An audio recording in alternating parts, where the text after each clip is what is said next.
আজকে আমরা ষষ্ঠ শ্রেণীর দ্বিতীয় পর্যায়ক্রমিক মূল্যায়ন 2026 সালের ভূগোল বিষয়ের সিলেবাস নাম্বার বিভাজন এবং সম্পূর্ণ উত্তর সহ নমুনা প্রশ্নপত্র সেট 1 সম্পর্কে আলোচনা করব।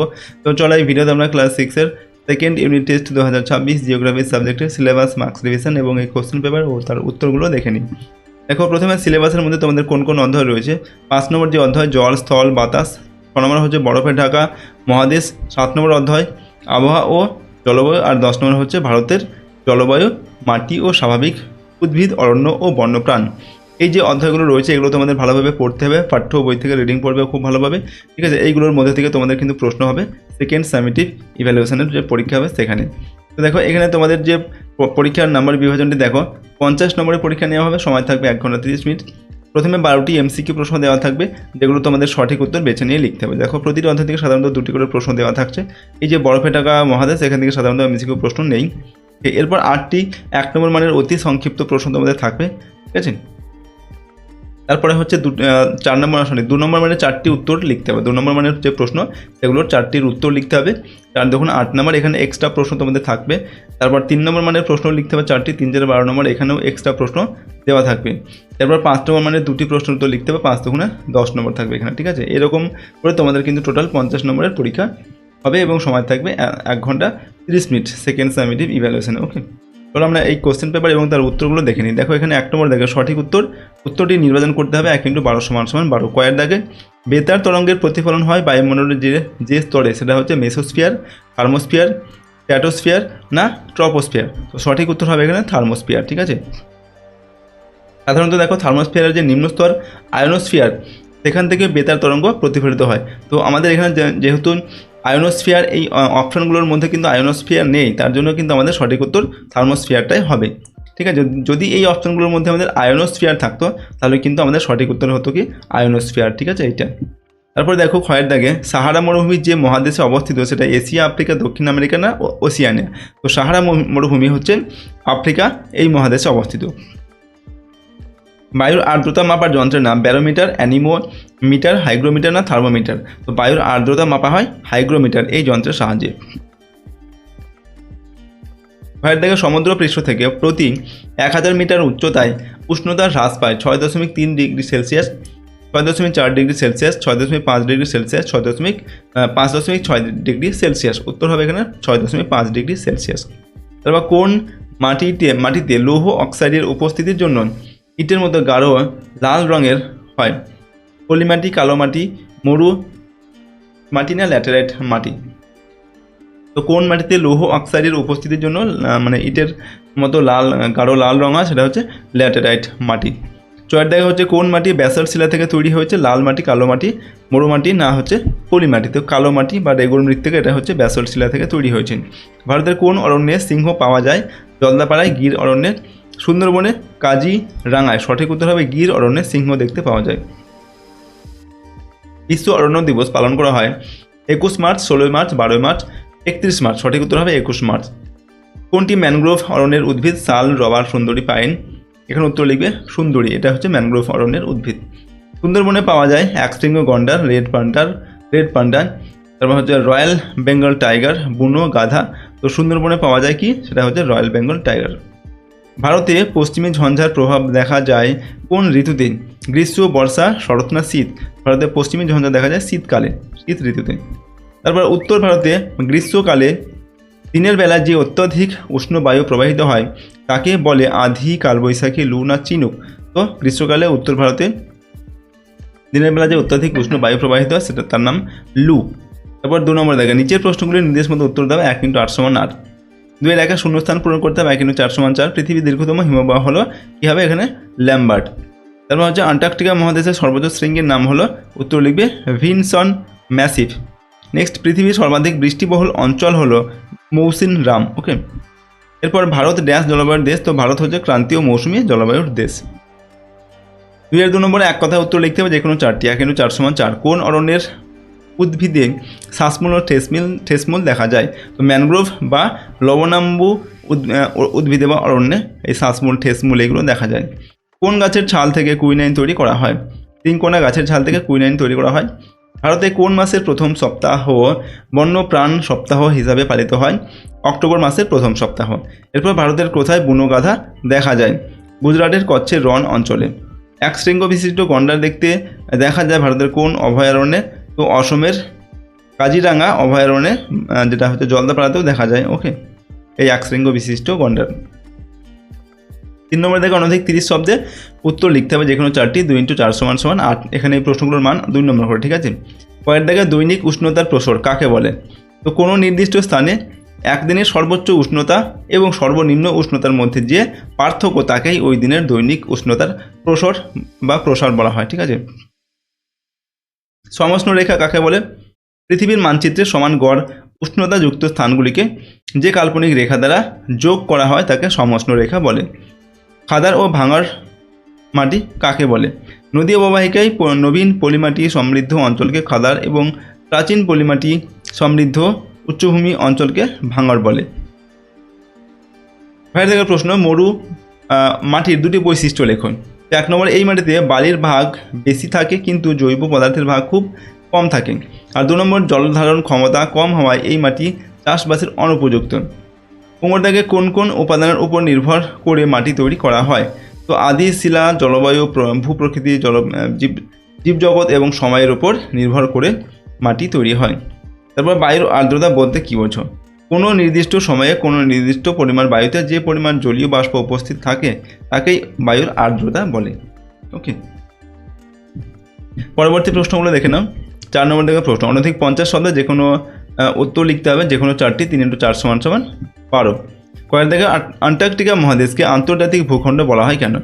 তো মালিকানাহীন অঞ্চল। প্রথমে একটা পয়েন্ট করে আমরা লিখছি, দেখো। পৃথিবীর এই মহাদেশটি কোনো নির্দিষ্ট দেশের অধীনে নয়। 1959 সালের চুক্তি অনুযায়ী একটি মানব জাতির সাধারণ সম্পদ এই, ঠিক আছে, আন্টার্কটিকা মহাদেশটা। তারপর গবেষণার সুযোগ, যে কোনো দেশ এখানে বৈজ্ঞানিক গবেষণা বা শান্তির উদ্দেশ্যে কেন্দ্র স্থাপন করতে পারে। পরিবেশ রক্ষা, খনিজ উত্তোলন বা সামরিক কাজে এই মহাদেশ ব্যবহার নিষিদ্ধ, যা একে আন্তর্জাতিক ভূখণ্ডে পরিণত করেছে। তারপরের প্রশ্ন, ক্ষয়ের দাগে আন্টার্কটিকা মহাদেশে কী ধরনের জীবজগৎ দেখতে পাওয়া যায়? তো প্রথমে লিখছি প্রাণী সম্পর্কে। এখানকার প্রধান প্রাণী হলো পেঙ্গুইন, এছাড়া সিল, তিমি এবং শীতল জলের মাছ ক্রিল দেখা যায়। উদ্ভিদ, অত্যাধিক শৈত্যের কারণে বড় গাছ জন্মায় না, কেবল গ্রীষ্মকালে কিছু শ্যাওলা, লাইকেন ও মস জাতীয় উদ্ভিদ জন্মায়। তারপর দেখো গয়ের দাগে, ভারতে কোন মৌসুমি বায়ুর প্রভাবে বর্ষাকালে বৃষ্টিপাত হয় এবং কেন? তো ভারতের দক্ষিণ পশ্চিম মৌসুমি বায়ুর প্রভাবে বর্ষাকালে বৃষ্টিপাত হয়, ঠিক আছে। কারণ কি?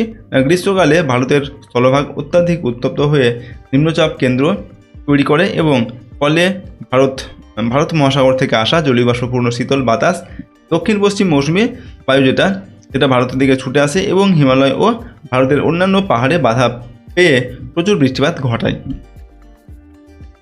ঘয়ের দেখা হচ্ছে, ভারতের দিল্লি, চণ্ডীগড়, ভোপালে চরম ভাবাপন্ন জলবায়ু দেখা যায় কেন?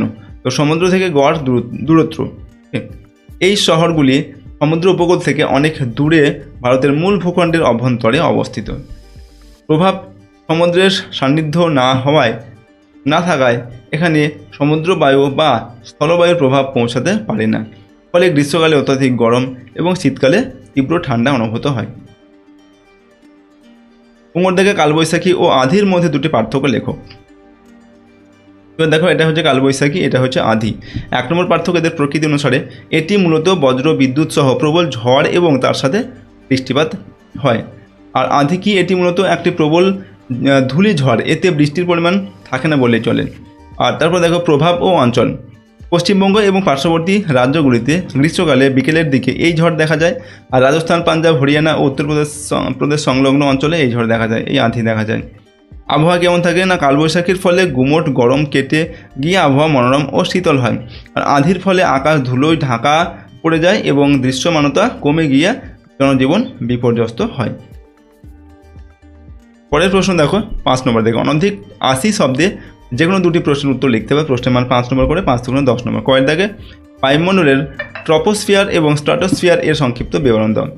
তো প্রথমে আমরা ট্রপোস্ফিয়ার সম্পর্কে লিখছি। 1 নম্বর, এটি বায়ুমণ্ডলের সবচেয়ে নিচের স্তর, যা ভূপৃষ্ঠ থেকে গড়ে 16 কিলোমিটার উচ্চতা পর্যন্ত বিস্তৃত। 2 নম্বর, মেঘ বৃষ্টি ঝড় ও কুয়াশা এই স্তরে দেখা যায় বলে একে ক্ষুব্ধমণ্ডল বলে। 3 নম্বর, উচ্চতা বৃদ্ধির সাথে সাথে এই স্তরে তাপমাত্রা কমতে থাকে। এরপর দেখো স্ট্র্যাটোস্ফিয়ার সম্পর্কে লিখছি আমরা।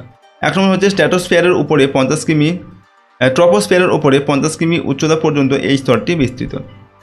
2 নম্বর, এখানে মেঘ বৃষ্টির গোলযোগ নেই বলে একে শান্তমণ্ডল বলে। এই স্তর দিয়ে জেট বিমান চলাচল করে। 3 নম্বর, এই স্তরের ওজোন স্তর সূর্যের ক্ষতিকারক অতিবেগুনি রশ্মি শোষণ করে আমাদেরকে রক্ষা করে। ওকে, পয়েন্ট থেকে পৃথিবীর তাপমণ্ডলগুলির সংক্ষিপ্ত বর্ণনা দাও। তো সূর্যরশ্মির পতন কোণের তারতম্য অনুযায়ী পৃথিবীকে 3টি প্রধান তাপমণ্ডলে ভাগ করা যায়। 1 নম্বর হচ্ছে উষ্ণমণ্ডল, নিরক্ষরেখার উভয় দিকে 5 ডিগ্রি উত্তর ও দক্ষিণ অক্ষরেখার মধ্যবর্তী অঞ্চল অর্থাৎ এই অঞ্চলটা হচ্ছে এই উষ্ণমণ্ডলের অন্তর্গত। ঠিক আছে, নিরক্ষরেখার উভয় দিকে 5 ডিগ্রি উত্তর ও দক্ষিণ অক্ষরেখার মধ্যবর্তী অঞ্চলে এই উষ্ণমণ্ডলটা অবস্থিত।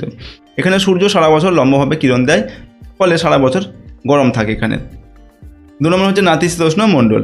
উষ্ণমণ্ডলের পর থেকে 2 গোলার্ধে সুমেরু ও কুমেরু বৃত্ত পর্যন্ত 23.50 ডিগ্রি থেকে 66.50 ডিগ্রি পর্যন্ত, তো উভয় গোলার্ধে এই যে অংশটা মানে বিস্তৃত। ঠিক আছে, এই নাতিশীতোষ্ণ মণ্ডল। এখানে রোদ খুব বেশি কড়া নয়, আবার খুব বেশি ঠান্ডাও নয়। 3 নম্বর হচ্ছে হিমমণ্ডল। 2 মেরুবৃত্ত থেকে মেরুবিন্দু পর্যন্ত বিস্তৃত অঞ্চল। এখানে যে হিমমণ্ডলটার অবস্থান কোথায় না 2 মেরুবৃত্ত থেকে মেরুবিন্দু পর্যন্ত। ঠিক আছে, মেরুবিন্দু পর্যন্ত বিস্তৃত হচ্ছে এই হিমমণ্ডলটা। এখানে সূর্যরশ্মি অতি তীর্যকভাবে পড়ে, তা সারা বছর তীব্র ঠান্ডা থাকে এবং মাটি বরফে ঢাকা থাকে। গোড়ার থেকে মাটি সংরক্ষণের উপায়গুলি লেখো। তো মাটি হলো আমাদের অমূল্য সম্পদ। এটি সংরক্ষণের প্রধান উপায়গুলি হলো 1 নম্বর, বৃক্ষরোপণ। গাছের শিকড় মাটিকে শক্ত করে ধরে রাখে, তাই বেশি করে গাছ লাগাতে হবে। 2 নম্বর হচ্ছে ধাপ চাষ। পাহাড়ি অঞ্চলে ঢাল বরাবর ধাপ কেটে চাষ করলে বৃষ্টির জলে মাটি ধুয়ে যায় না। তারপর হচ্ছে পশুচারণ নিয়ন্ত্রণ। অতিরিক্ত পশুচারণ বন্ধ করতে হবে, যাতে মাটির উপরিভাগের ঘাস ও গাছপালা নষ্ট না হয়। তারপর হচ্ছে ফসল আবর্তন। একই জমিতে বছরের পর বছর একই ফসল চাষ না করে ঘুরিয়ে ফিরিয়ে বিভিন্ন ফসল চাষ করলে মাটির উর্বরতা বজায় থাকে। বর্জ্য ব্যবস্থাপনা। প্লাস্টিক বা রাসায়নিক বর্জ্য মাটিতে ফেলা বন্ধ করতে হবে। তো এগুলো হচ্ছে মাটি সংরক্ষণের বিভিন্ন উপায়, সেগুলো আমরা কিছু লিখলাম। ঠিক আছে, তো নেক্সট ঘরের দেখো প্রশ্ন দেখো, অরণ্যকে আমাদের বন্ধু বলা হয় কেন? তো অরণ্য বা গাছপালা মানুষের বেঁচে থাকার জন্য অপরিহার্য। অরণ্যকে বন্ধু বলার কারণগুলি হলো, প্রথম দেখো অক্সিজেন সরবরাহ।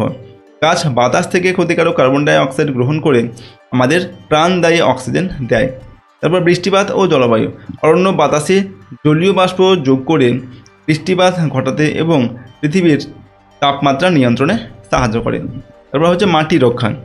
গাছের শিকড় মাটিকে আঁকড়ে ধরে রেখে ভূমিক্ষয় রোধ করে। তারপর দেখো সম্পদ সরবরাহ। অরণ্য থেকে আমরা কাঠ, মধু, মোম, আঠা এবং বিভিন্ন ভেষজ উদ্ভিদ পাই।